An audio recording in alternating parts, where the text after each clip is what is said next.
জানাজার পর মুর্দাকে কবর পর্যন্ত নেওয়ার পথে কালিমায়ে শাহাদাত পড়া কি আবশ্যক? আমাদের দেশে বেশিরভাগ মানুষই লাশ কাঁধে করে যখন কবরের দিকে নিয়ে যায় খাটিয়া, তখন কালিমায়ে শাহাদাতটা পাঠ করাটাকে আমরা এই সময়ের করণীয় আমল বা আবশ্যক মনে করি। সবাই মুখে আশহাদু আল্লা ইলাহা ইল্লাল্লাহ ওয়া আশহাদু আন্না মুহাম্মাদান আবদুহু ওয়া রাসূলুহু কালিমায়ে শাহাদা পাঠ করেন এবং আরো বিভিন্ন দোয়া দরুদ পাঠ করেন। মনে রাখতে হবে, মুর্দার লাশ কাঁধে নিয়ে, লাশের খাট কাঁধে রেখে যখন মানুষ কবরের দিকে যাবে, তখন বিশেষ কোনো দোয়া পড়ার কথা নবী করিম সাল্লাল্লাহু আলাইহি ওয়াসাল্লাম থেকে কোনো হাদিস দ্বারা প্রমাণিত নয়। কালিমায়ে শাহাদাত পড়ার কথাও কোনো হাদিসে নাই। যদি কেউ পড়েন একান্ত এই জায়গা থেকে যে তিনি এই লাশটা নিয়ে যাচ্ছে কবরের দিকে, আল্লাহর কথা তার স্মরণ হয়েছে, তিনি তার ঈমানকে নবায়ন করার জন্য কালিমায়ে শাহাদা পাঠ করেছেন, এটা তো বিচ্ছিন্ন ব্যাপার, তার ব্যাপার।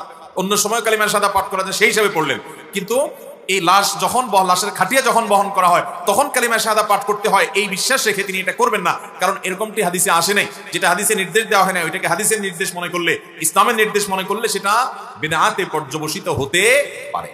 লাশের খাটিয়া যারা কাঁধে করে কবরে নিয়ে যায়, তারা 40 কদম পরপর খাটিয়ার কাঁধ চেঞ্জ করে, আছে না নাই? তো এরকম কাঁধ চেঞ্জ করার কোনো দরকার নেই। আপনার কাঁধে যদি ব্যথা হয় তাহলে 40 কদম কেন, 10 কদম করো, আপনি পাল্টান, 5 কদম করো, পাল্টান, সেটা আপনার ব্যাপার। কিন্তু শরীয়ত আপনাকে এরকম কোনো নির্দেশ দেয় নাই যে পাল্টায় পাল্টায় সবাই নিতে হবে। বরং যে 4 জন নিয়েছে ওই 4 জন ওই একই কাঁধে করেই কবর পর্যন্ত নিয়ে যেতে পারে, কোনো অসুবিধা নাই।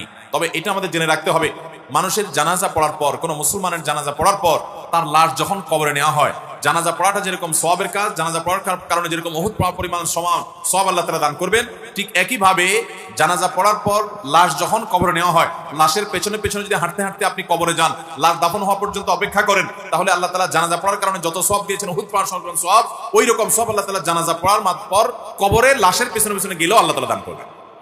কথা কি বুঝাতে পারছি? এই জন্য লাশের পেছনে পেছনে আমরা হাঁটবো তো ইনশাআল্লাহ।